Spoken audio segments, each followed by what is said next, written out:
Joining us this morning from the Wolfe Group is attorney Don Wolfe to help us understand exactly what went down yesterday and how we can relate it to California. Good morning to you. Good morning. First of all, he brought up several issues. He talked about executive orders, but he also talked about proposals that he needs Congress's help with. What were these? Absolutely. The president rolled out yesterday a comprehensive gun policy plan.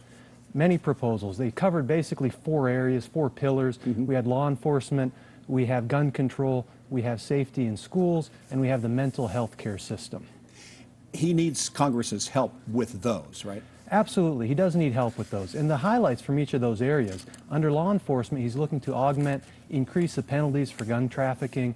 Most importantly, what's catching the most headlines is comprehensive background checks for the sale of all firearms.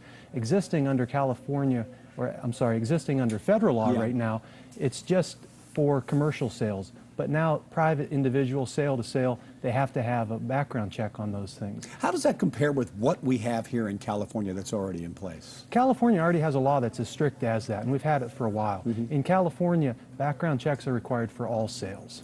All sales, even at gun shows? Even at gun shows. We've closed a loophole on the gun shows a few years back. Which has been a big controversy nationwide, but here in California people bring that up, but it's settled here, so at gun shows that's not the way. I mean, it's already better than what the federal standard is. Absolutely, it's already better. And even all of these proposals that the president has put out there, should they become law, California will still have stricter gun laws on the books than what's been proposed. Let's talk about these executive orders. I know the whole meaning behind executive order has changed over the years when the president now uses them. It is, and executive orders are always a subject of confusion. Most people think that an executive order is some autocratic way for the president to circumvent Congress and push a law through when the president really isn't supposed to be making laws. But our country has a rich history of executive orders going back to Washington all the way to present. 20th century have seen a huge increase in executive orders. Up until McKinley, from Washington to McKinley, we had about 160.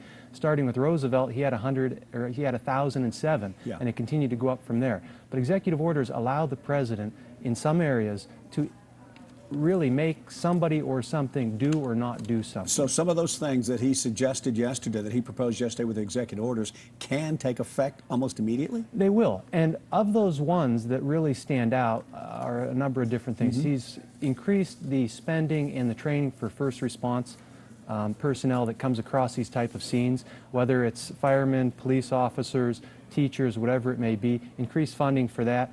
They've also authorized the Center for Disease Control to initiate, for the first time now, research into the causes and prevention of gun violence. That's something that's been prohibited by Congress for years. But the big issues, the one we discussed at the very beginning, those are the ones that he's got to fight on his hand with when it comes to Congress. Absolutely, those are the big ones. The proposals, that's the easy part. That gets it out there. But the real fight starts now, because in order to get these things through, they have to work through the legislative process, which means he has to get approval in Congress to get these proposals ultimately turned into law. All right, Don Wolfe, thank you very much for your opinions. We appreciate that. Thank you. Your expertise, we appreciate it.